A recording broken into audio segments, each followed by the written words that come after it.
देखो यहाँ, अब मैंने क्या बताया था, 3 कंडीशन बताया था, तीनों का ग्राफ ड्रॉ करके फिर उसके बाद कंडीशन बताऊंगा, ठीक है ना।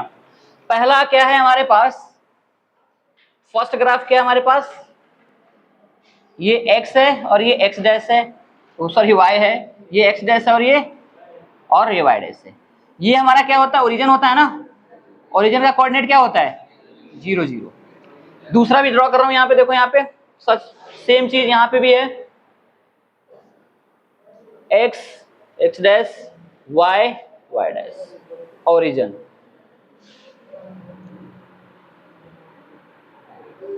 x dash y and y dash, ठीक है। आया, लाइन बनाता हूं पहले, देखो यहाँ इस पे कैसा लाइन बनाया मैंने, इंटरसेक्टिंग। इसको क्या बोला जाएगा, ये कॉमन पॉइंट पे क्या कर रहा है, इंटरसेक्ट कर रहा है। ये हमारा क्या है L1 है, ये क्या है L2 है। इसकी इक्वेशन को मैंने क्या लिया, ax1 plus by1 plus b1y a1, sorry क्या लिख रहा हूं मैं, a1x plus b1y plus c1 equals to 0। इस इक्वेशन को क्या लिया मैंने, a2x plus b2y plus c2 equals to 0, ठीक है ना। सेम यहां पे भी करेंगे, मान लो ये ऐसे जा रहा है, ठीक है, ये L1 है और ये L2 है। इसका इक्वेशन क्या होगा, a1x plus b1y plus c1 equals to 0। इसका क्या होगा, a2x plus b2y plus c2 equals to 0।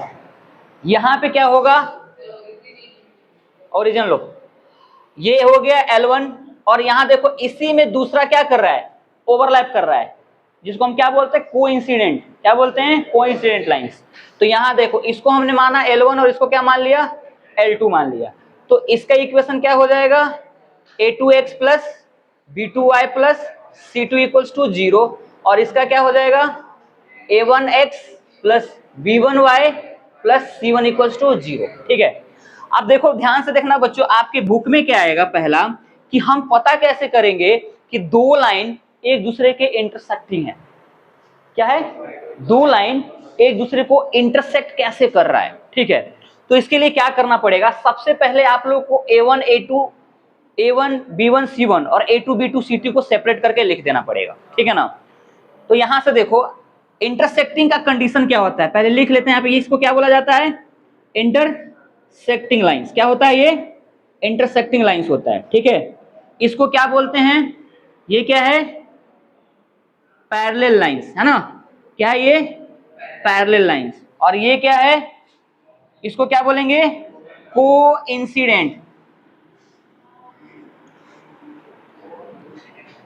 Lines, ठीक है ना। आया समझ में, इतना आ गया। अब कैसे होगा, तो दोनों का ये कंपैरिजन जो कांस्टेंट है ना, जहां a1 b1 c1 क्या होता है, या a2 b2 c2 का है, कांस्टेंट ही है ना। तो मान लो यहां क्या करोगे, इसके लिए कंपेयर करोगे तो क्या होना चाहिए, a1 by a2 does not equals to b1 by b2। जब भी आप क्या कहते हैं, दोनों इक्वेशन का कांस्टेंट निकाल लोगे और कंपेयर करोगे, अगर a1 बाय a2 अगर b1 बाय b2 के इक्वल नहीं है तो इसका मतलब वो दोनों लाइन क्या है, इंटरसेक्ट कर रहे हैं, इंटरसेक्ट कर रहे हैं, ठीक है ना। और जो इंटरसेक्ट करते हैं यानी कोई एक पॉइंट पे तो मिल रहे हैं ना, इसलिए इसको भी क्या बोला जाता है, कंसिस्टेंट लाइन बोला जाता है। क्या बोला जाता है, कंसिस्टेंट लाइंस। कम से कम एक सॉल्यूशन अगर दो लाइन के बीच में आ रहा है तो उसको क्या बोलेंगे, कंसिस्टेंट बोलेंगे, ठीक है। यहां देखो बच्चों, यहां क्या है, यहां पे क्या होगा, अगर इसकी बात करें पैरेलल लाइंस की, तो यहां क्या होगा, a1 by a2 equals to b1 by b2 does not equals to c1 by c2 हो जाएगा। हमेशा याद रखना, जब पैरेलल लाइन की बात आती है तो क्या होगा, a1 by a2 b1 by b2 के इक्वल होगा, बट जो c1 बाय c2 है वो हमेशा क्या होगा, अलग होगा, उसकी वैल्यू अलग आएगी। इसमें a1 by a2 equals to b1 by b2 की बात करेंगे, थर्ड की बात ही नहीं करना, इक्वल है नहीं उसे में मतलब नहीं है। अगर ये दोनों इक्वल नहीं है तो इंटरसेक्टिंग है, फिर c1 से में मतलब नहीं हो, इक्वल होगा नहीं होगा उसे में मैटर ही नहीं करता है। बट अगर जब हम बात करते हैं पैरेलल की, तो यहां याद रखना क्या होना चाहिए, a1 बाई a2 इक्वल होगा b1 बाई b2 के, but c1 by c2 not equal to both of them, okay. इसको क्या बोला जाएगा, इसको बोला जाएगा इनकंसिस्टेंट लाइन। क्या बोलेंगे, क्यों बोला गया ऐसा, क्योंकि इनके बीच में कोई एक भी कॉमन पॉइंट्स नहीं है, जब किसी दो लाइन के बीच में कॉमन पॉइंट्स नहीं होते हैं तो क्या बोला जाएगा, इनकंसिस्टेंट लाइन, ठीक है ना। अब यहां देखो there are infinite number of common points है, क्या है, तो सबसे पहले इनको क्या बोला गया, कोइंसिडेंट। जब दो लाइंस एक दूसरे पे कॉमन है और there are infinitely number of common points होंगे एक्स और वाई, तो क्या बोला जाएगा, क्या बोला, कोइंसिडेंट लाइंस बोला जाएगा, ठीक है, इतना आ गया। अब इसको पता करने के लिए आपके पास क्या होगा, जब भी ये होगा तो क्या होगा, a1 by a2 equals to b1 by b2 equals to c1 by c2 होगा, ठीक है। और इसको भी क्या बोला जाएगा, कंसिस्टेंट बोला जाएगा, क्या बोला जाएगा, कंसिस्टेंट लाइन, ठीक है, आया समझ में, ठीक है। अब देखो यहां पे कितने कॉमन पॉइंट्स हैं, एक कॉमन पॉइंट्स है, तो इसमें क्या होगा, ओनली वन सॉल्यूशन। कितना आएगा, दोनों के बीच में कितने सॉल्यूशन आएंगे, एक ही आएगा, दोनों के लिए कॉमन पॉइंट कितना है, एक है, तो इसका सॉल्यूशन कितना आएगा, एक आएगा, जिसको बोलेंगे ओनली वन। तो कभी भी अगर कभी आपको पूछ दे कि प्रॉपर्टी ऑफ लाइंस, तो आप इसको चेक कर लोगे, और उसके पूछे how many solution of this lines, तो अगर इंटरसेक्टिंग है तो कितने, वन कॉमन सॉल्यूशन, यानी ओनली वन सॉल्यूशन, ठीक है ना।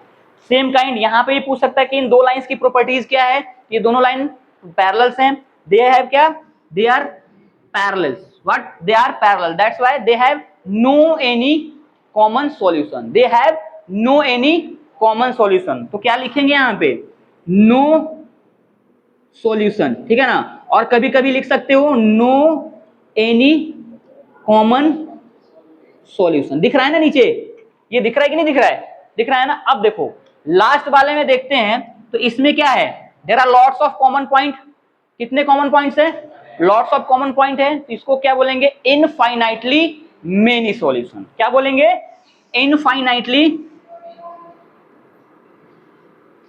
Many solution.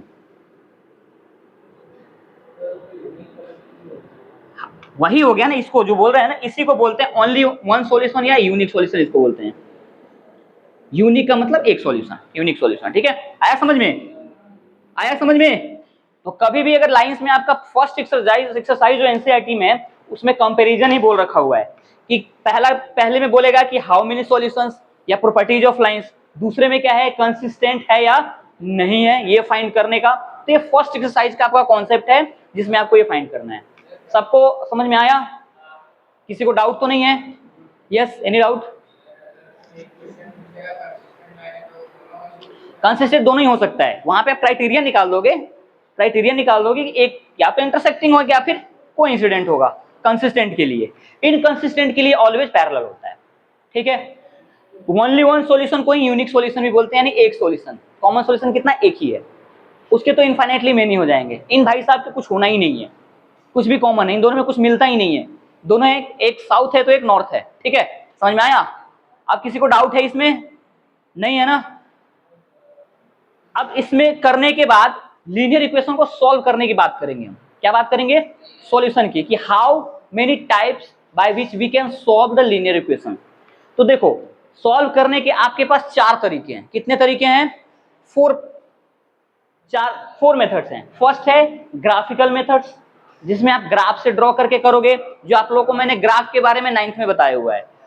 सेकेंड होता है आपका एलिमिनेशन मेथड, क्या होता है, एलिमिनेशन मेथड। इसमें क्या होगा, जैसे ये दो वेरिएबल्स दे रखे हैं ना, दो वेरिएबल्स है दोनों में, तो दोनों में से कॉमन एक वेरिएबल को कैंसल आउट करेंगे, दूसरे की वैल्यू निकालेंगे और फिर उसको किसी एक इक्वेशन में डाल देंगे, ठीक है।